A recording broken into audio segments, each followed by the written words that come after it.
Chesterfield brings you Dragnet. Put a smile in your smoking. By Chesterfield. Smoother, cooler, best for you.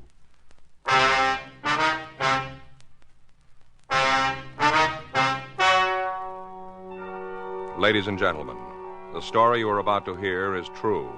The names have been changed to protect the innocent.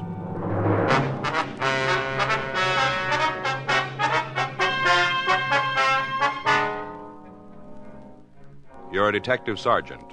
You're assigned a robbery detail. The owner of a small delicatessen reports that he's been robbed.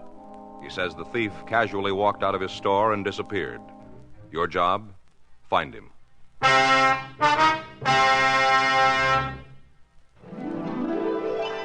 Put a smile in your smoking. Next time you buy cigarettes, stop. Remember this. In the whole wide world, no cigarette satisfies like Chesterfield. Put a smile in your smoking. Instantly, you'll smile your approval of Chesterfield's smoothness. So smooth, so satisfying. You want them mild. We make them mild. Mild and mellow, with the smooth and refreshing taste of the right combination of the world's best tobaccos. So next time you buy cigarettes, stop. Start smoking with a smile with Chesterfield. Smiling all the while with Chesterfield. Put a smile in your smoking, just give 'em a try. Light up a Chesterfield, they satisfy.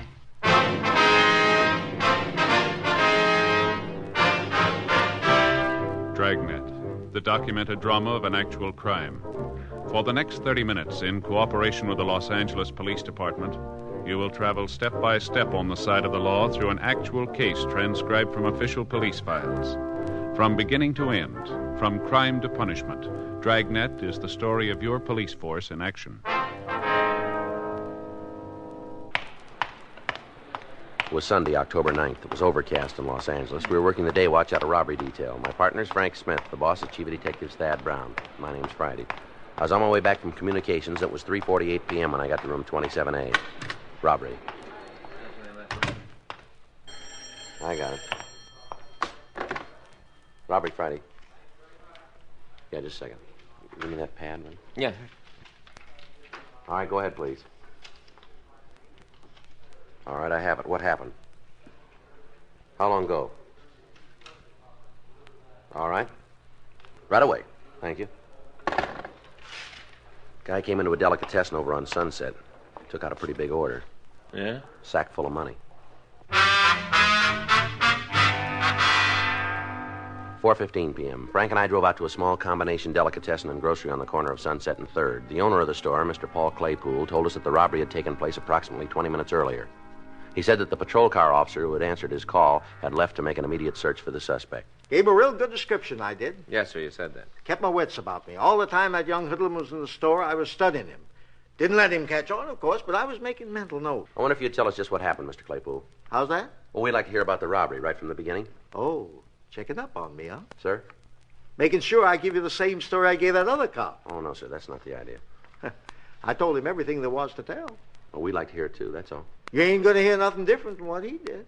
Well, would you tell us anyway? Well, if that's how you want it. This here crook fella came walking into my store, big as life. That's how it begun. Mm-hmm. That was about 20 minutes ago, was it? Oh, it might be 21 or 2, but now depends on how long you've been talking to me. Yes, sir. What did he say when he came in? Bandit fella? That's right. Nothing. What? Nothing. That's what he said. Not a single solitary word. I see. Didn't even open his mouth. Just handed me an envelope. Yeah? Sealed it was. Sealed up shut. Mm-hmm. Go ahead. Struck me as being kind of peculiar. What do you mean? Well, lots of my customers bring in lists of things they're supposed to buy. They don't seal them in no envelope, though. I see. My instinct sure was right. It wasn't no grocery list. It was far from it. Is that so? Note inside. Hand-printed it was. I see. Want to know what it said? Well, that would be nice, yes, sir. Take all of the money out of the cash register, put it in a paper bag, and hand it over. Uh-huh. That wasn't all. You want to hear the rest? If you would, please. Don't do any talking. Don't try to stop me. If you do, I'll kill you. That was the end of it. Do you still have this note, Mr. Claypool? Right over there. It's laying on the register. Wonder if we could see it, please. Well, that's up to you, I guess. Other cops said I wasn't to handle it on account of fingerprints. Well, we'll try to be careful with it. Help yourself. Ain't my place to take no chances on destroying valuable evidence. Yes, sir. Well, had it right, didn't it? Word for word. Yes, sir, you sure did. After you read this note, what'd you do, Mr. Claypool? I done just what it said. You gave him the money from the register? That's right. Put in a paper bag, a number 8.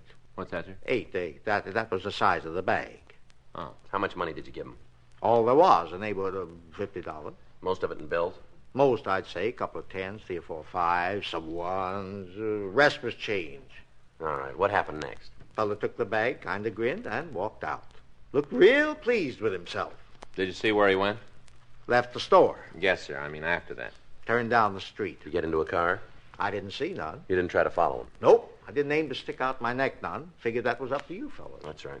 Now, Mr. Claypool, do you know if the robber had a gun? Must have. Did you see it? Nope. But that there note said he'd kill me if I gave him any trouble. Yes, sir. Must have had a gun if he aimed to kill me. Well, stands to reason. Yes, sir. Was there anybody else in here when he came in? Just me. I don't do much business this time of the afternoon, and not on Sunday. I don't. Had you ever seen this man before? Nope, not that I recollect. I wonder if you could describe him for us. Oh, sure. I told you I gave him a real good once-over. Yes, sir. First off, he's a young fella, right around 20, I'd say. Mm-hmm. Husky, about 5'10", maybe weighs 170. Not fat, you understand. He's just husky. Mm-hmm. What about his coloring? Well, I'm coming to that. Yes, sir. Brown hair, medium brown. Kind of gray eyes, medium complexion. Any marks or scars? No. How was he dressed? Pants, dark-colored, serge, more than likely. Blue serge. They looked like they was part of a suit. Mm-hmm. Couldn't see his shirt. He had on a sweater, yellowish, with one of them collars that chokes you. What's that? Fits all around your neck, you see, like so. See? Turtleneck sweater? Oh, is that what you call it? Yes, sir. Turtleneck, huh? Well, that's a right good name. That's just what it looks like. Turtle poking out his neck. Yes, sir. Is there anything else you can tell us about this man? What have you got in mind? Well, Mr. Claypool, anything that would help us identify him. Well, sir, he acted real funny, almost like he didn't know what he was doing. Oh? Kind of looked at me funny, too. Don't know how to put it into words exactly. Yes, sir. Wonder if you'd come down to City Hall for a few minutes, Mr. Claypool. City Hall? Yes, sir. We'd like to show you some mug shots, see if you can make an identification for us. Well, that'd mean closing up the store. Well, it won't take very long. Well, I guess it'll help catch this fellow. We'd appreciate it. Oh, excuse me. Yes, sir. Claypool's Delicatessen. How's that? Who? Friday? That's for us, sir. Oh. Here you are. Thank you. This Friday. Yeah, that's right. How long ago? Fountain? Yeah, I got it. Thank you. Well, we won't need you downtown just yet, Mr. Claypool. Change your mind, huh? Yes, sir. What's up? Flower shop over on Fountain. Yeah? Sounds like the same guy.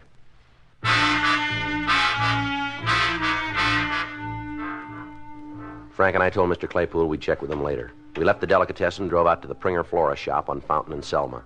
4:42 p.m., we talked to the victim, Miss Norma Devereaux. She seemed to be extremely agitated. She told us that a man had walked into the store about 4:30 and gave her a sealed envelope. She showed us the note the envelope had contained, and it appeared to be a duplicate of the note Mr. Claypool had been given. Did this man say anything to you, Miss Devereaux?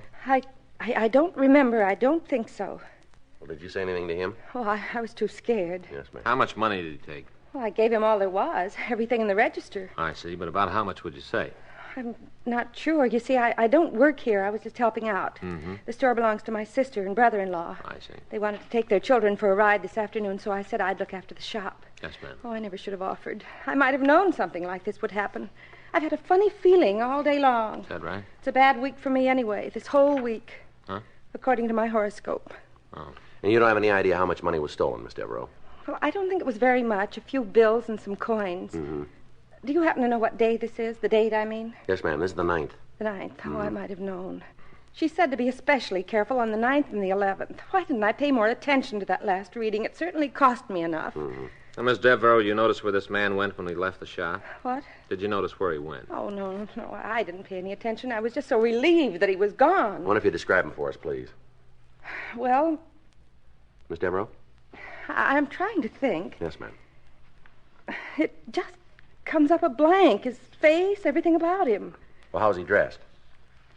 I'm terribly sorry. I just can't remember. Well, maybe we can help you. Was he wearing a coat or a sweater? That's right. A sweater. I remember the sweater. Mm-hmm. What color was it? Lightish, I think. I'm not sure. What kind of a sweater? Would you recall that? Just a sweater, I guess. How about his hair? Eyes? Anything at all, Miss Devereaux? Well, there's one thing. I don't know whether it would do any good or not. Yes, ma'am?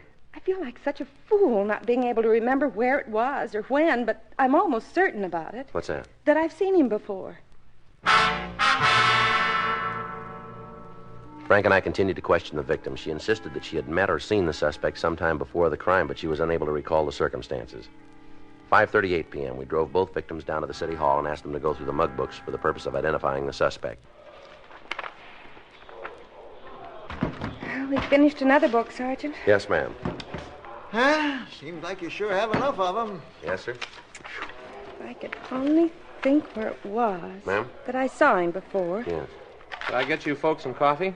That sounds like a right good idea. How about you, miss? What? Would you like some coffee, too? Miss Devereaux. That's it. That's it. I remember now. His face, everything about him. It's the same man. I'm positive it is. Oh? It was when you mentioned coffee. That's what brought it back to me. Yes, ma'am. Now, just when was it you saw this man? Oh, let's see. It was last week when I went shopping for a new coat. Tuesday. Yes, that's when it was. Tuesday. Mm-hmm. I was having lunch. The Fairway Cafeteria in Hollywood. Yes, ma'am. Well, it was crowded, and I was sitting alone. He came by and asked if he could use the same table. All right, go ahead. I nodded, and he sat down. I didn't pay any attention to him. Not really. I just went on and finished my lunch. He was still eating when I left. Mm-hmm. Anything else you can tell us about him? I think he had on the same clothes he was wearing today, the sweater anyway. I remember the sweater, real plain now. I see. Now, you're sure this was the same man who robbed you? Oh, yes, I know it was. Mm-hmm. That'll help, won't it? My remembering where I saw him? Well, it might. I'll bet he eats there all the time, at that same cafeteria. Yes, ma'am. We'll check on that. Oh, he does. I just feel certain of it. You'll see, Sergeant. It was fate that made me go into that restaurant, and it was fate that made him sit at my table. Yes, ma'am. It was all part of a big plan. Our meeting like that, and then him robbing me today. It was all part of a big plan so that you could catch him. Yes, that's right. And you will catch him. Don't you worry about that. You'll catch him. Fate's against him. Well, that makes us even then, doesn't it? What? So are we. Now that she remembered seeing the suspect before, Miss Devereaux confirmed Paul Claypool's description. We asked the victims to continue going through the mug books. They were unable to come up with an identification. 6:31 p.m., Frank and I drove them home, and we went off duty. The next day, October 10th, 10:05 a.m., we interviewed the day cashiers at the Fairway Cafeteria. They couldn't recall any specific customer who answered the suspect's description. 11:46 a.m., we went back to the office. Robbery Friday. Yeah, Larry. Mm-hmm. Well, thanks anyway. Right. Sloan. Yeah? Says he can't give us a lead from the way those notes were printed. Oh? Well, how about an early lunch today, huh? It's all right with me. Where do you want to go? Well, I don't care. How about you? Doesn't make any difference to me. Well, suggest someplace. No, I told you it doesn't make any difference. Well, I don't know why it always has to be up to me, Joe. Hmm? Where we eat. Why don't you decide once in a while? All right, fine. Let's go to that new Chinese place on Broadway. For lunch? Well, why not? Well, you don't want Chinese food for lunch, Joe. I don't. Of course not. Well, what do you got in mind? I might have known. Hmm? I'd end up making the choice. Sure is a problem, isn't it? Well, it gets kind of monotonous, that's all, buddy. Well, it's tough. Say, Yeah, something we can do for you? is this here where you the guys that handle robberies? Yeah, that's right. Like them two yesterday? Which two? Grocery store and flower shop? You know something about them, do you? Yeah, I know something. Well, just what is it? Who robbed them? I know who it was. Yeah. Well, I guess it was me.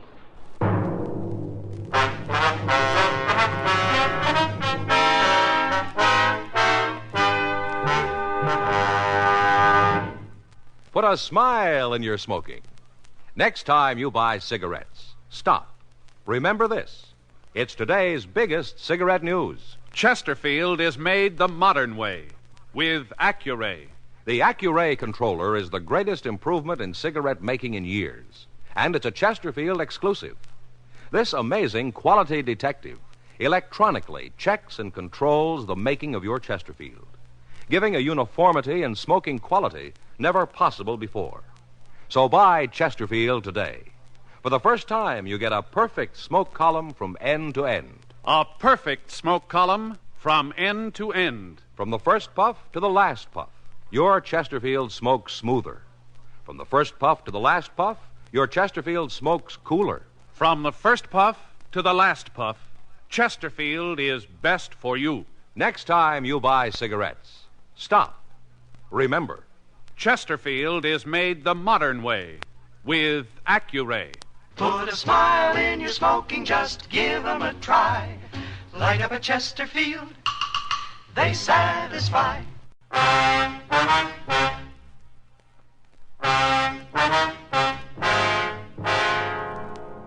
The man who had come into the office answered the description we'd received from the victims. He was in his early 20s, stocky build, about 5'10", brown hair and gray eyes. He was wearing dark blue trousers and a yellow turtleneck sweater. He told us that his name was Harvey Tilden and that he lived in a rooming house on West Ivar. He readily admitted the 2 robberies, but he insisted that he had not meant to commit the crimes. I didn't know what I was doing, that's all. I just didn't know. Well, what are you trying to sell us? Were you drunk? Of course not. I hadn't had a drink, not even a beer. Well? Well, he told me it was money they owed, that I was collecting it for him. Who told you that? Stoney. Who's Stoney? Well, that's all I know him by, Stoney. And you were collecting money for him, is that it? Uh-huh. And you expect us to buy that, too, don't you? No, I guess not. Well, then why don't you try giving us the truth? Well, look, now, may I'm not the brightest guy in the world. If I was, I wouldn't be in this mess. Yeah. I come to you of my own accord, didn't I? Well, maybe you got scared. Maybe you figured it'd go easier with you if you gave yourself up. Isn't that it? Yeah, I guess I can't blame you for thinking that. Sure was a dumb trick. Well, why'd you do it, then? Because I didn't know, because he told me it was just a job I was doing. Mm-hmm. Stoney told you. Yeah, that's right. All right, now let's hear it your way. Yeah, well, he said he worked for a kind of collection agency, you know, where they go after them deadbeats, you know? Yeah. Well, he said he had to have somebody to help him, only part-time, but the pay would be good. Yeah. Offered me the work. Mm-hmm. I ain't had a steady job lately. Sound kind of good to me. Yeah, go ahead. Yeah, well, I was supposed to meet him yesterday afternoon, 3 o'clock. He picked me up in front of the place where I live. Yeah? Drove me past that grocery store. Parked around the corner. Gave me an envelope, and he told me to take it inside, hand it to a fellow who worked there. He said I was to make sure nobody else was in the store on account of he didn't want to make the old guy feel bad by collecting the debt in front of somebody else, you know? Yeah. So I done what he told me.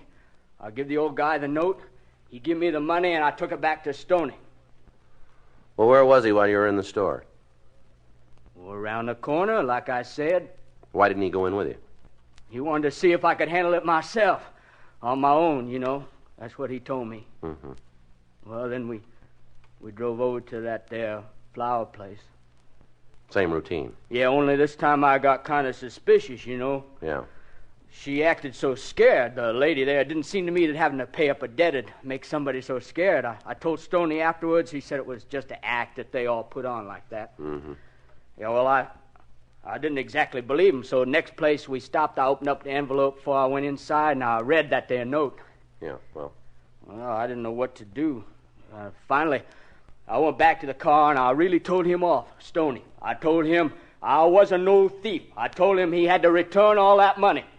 What did he say? He just laughed at me. He said I was the biggest pigeon he ever met. I said if he didn't take back the dough, I'd go to the cops. He told me you'd throw me in jail, that you'd never believe a word I told you. Mm-hmm. What happened then? I got out of the car. I said I wasn't no crook and nobody was going to make me be one. Mm-hmm. I was heading right for the police station, then I got to thinking. I seemed like maybe he was right, that nobody would believe a story like this. Yeah. So I went home. All right, why'd you come in today? Well, I didn't sleep none too good last night. It was kind of worrying me what I'd done. I figured maybe he'd find some other sucker like me and pull that same stunt over again. I didn't want him to get away with it, so I decided to take my chances on you guys. I ain't going to get a short count now, am I? You know where the Stoney lives? No, he never said, not to me. And you don't know his last name either. Well, where'd you meet him? Hentley's gym. Or on Olympic, I hang out there sometimes. You a fighter?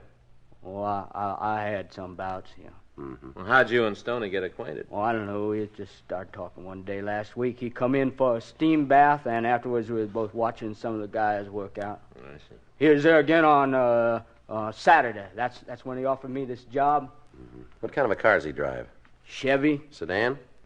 No, coupe, hardtop, last year's model. You know the license? No, I don't pay no attention. Hmm. It wouldn't matter if it did. I ain't much at remembering things. Yeah. Can you tell us what Stoney looks like?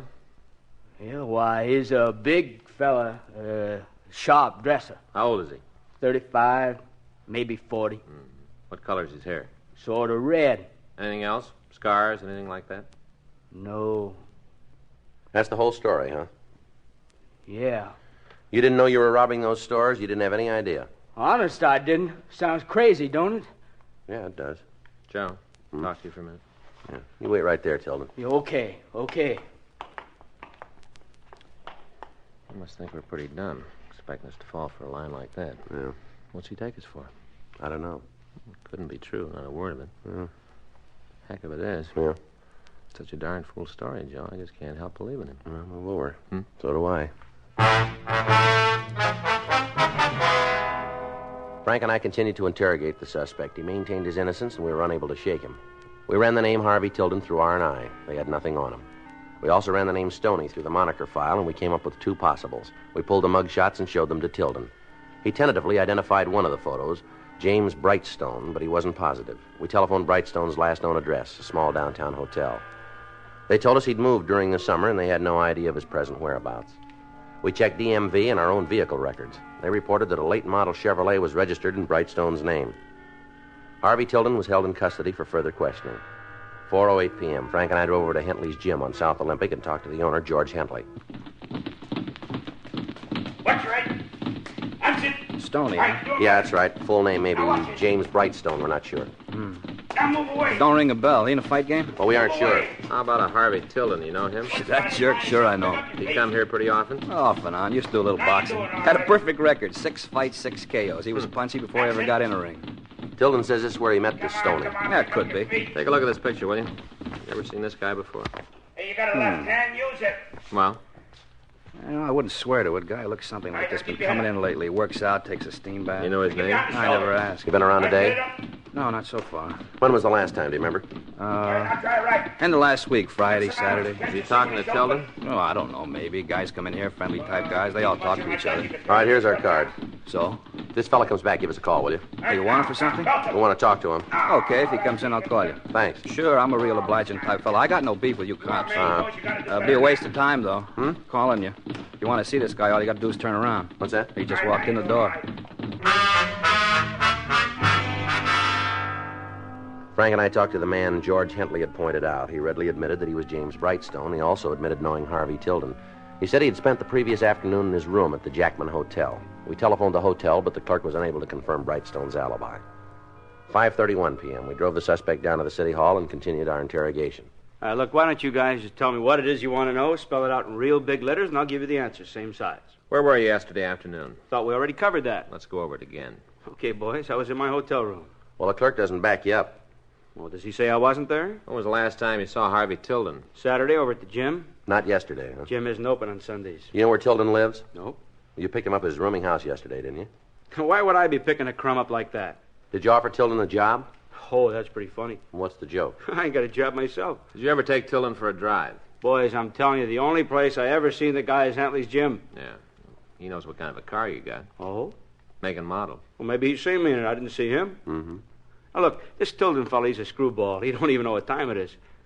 Whatever he told you, you can forget it. Well, there are a couple of things we can't forget. Yeah? Tilden says you put him up to robbing 2 stores yesterday. Are you kidding? He says you hired him to work for you to collect some past due bills. Boy, this kid is really off his rocker, isn't he? Maybe. Where was I supposed to be while he was doing me these favors? Outside in your car waiting for him. Go on, boys. You interest me. Well, that's about it. And you'd pick up a guy in a phony story like that? Hey, look, I'm getting out of here. Tilden ain't the only guy who's nuts. Sit down, Brightstone. All right, you jokers, prove any part of it. We're going to try to. I'd like to know how. We got a team out right now checking the neighborhood of both robberies. If anybody saw your car around those stores yesterday afternoon, you got trouble. I got news for you guys. It don't matter where I was yesterday. You can't tie me into these jobs. We'll see. Matter of fact, I'll give you a hand. I might have been driving around those stores yesterday. Is that right? Yeah, come to think of it, I went for a ride along about 2 o'clock. Slipped my mind before. Sure. Not that I know where Tilden pulled his heist. You don't, huh? Sure, of course not. Then what makes you think you were in the vicinity? Well, I'm not saying I was. I'm saying I might have been. Yeah. Just where were you? Who knows? It took me a real long drive. What time did you leave your hotel? 2 o'clock, maybe? What time did you get back? Later. How much later? All right. I tell you what, I'm going to give you guys a break. Good. Now, I know you can keep this up for 72 hours, and I got more important things to do, so let's get it over with, That's okay? entirely up to you. Okay. Tilden was giving it to you square. He was just a pigeon. Dumbest pigeon I ever ran into. Yeah, go ahead. Well, that's it. You got it now. What are you going to do about it? What do you think? Oh, if you're smart, you're going to turn me loose. Mm-hmm. Yeah, look, let me give you a little advice, free. So Tilden was a fall guy, all right? I admit it to you guys. Yeah. But to nobody else. Anybody else asks me, I deny it, the whole thing. So you might as well play smart. You figure on sticking me with this rap, you got to have a signed confession. I ain't going to give it to you. Well, now maybe we won't need it. Boy, you got the biggest rocks in your head. Tilden was in those stores, I wasn't. He took the money, I didn't. You go into court, you come out looking dumber than he does. Mm-hmm. It's my word against his. You think anybody in their right mind is going to believe this boy? You think he'd stand a chance of convincing the jury? Well, he might. Fat chance. He convinced us.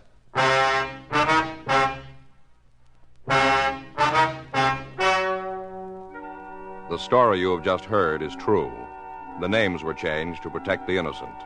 On January 8th, trial was held in Department 98, Superior Court of the State of California, in and for the County of Los Angeles. In a moment, the results of that trial. Now, here is our star, Jack Webb. The date, June 19th. The man in question, Father. The gift for Father's Day, Chesterfield. Make it a point to pick up a couple of cartons, first chance you get. It's the easiest way I know to put a smile in Dad's smoking, and a nice way to remember a great guy.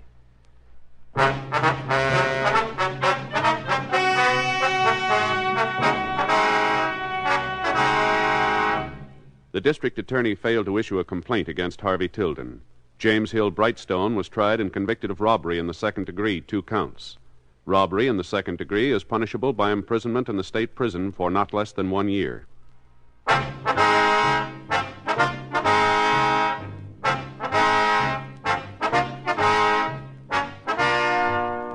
You have just heard Dragnet, a series of authentic cases from official files. Technical advice comes from the Office of Chief of Police W.H. Parker, Los Angeles Police Department. Technical advisors Captain Jack Donahoe, Sergeant Marty Wynn, Sergeant Vance Brasher. Heard tonight were Ben Alexander, Vic Rodman, Virginia Gregg, Eddie Firestone. Script by Frank Burt. Music by Walter Schumann. Hal Gibney speaking. Watch an entirely different Dragnet case history each week on your local NBC television station. Please check your newspapers for the day and time.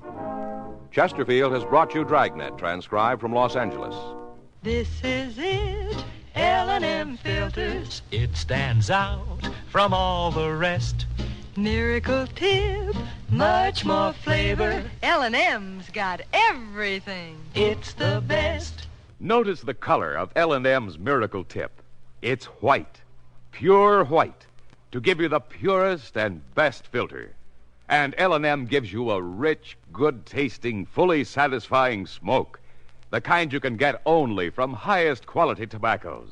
Buy L&M. It's got everything: flavor, taste, mildness, and the best filter. L&M. A courageous chaplain, honored as Mr. Citizen, thwarts a prison break and converts a juvenile delinquent to a new way of life. Don't miss Mr. Citizen this week. Check your local TV listings for time and station. Hear Dragnet next week, same time, same station.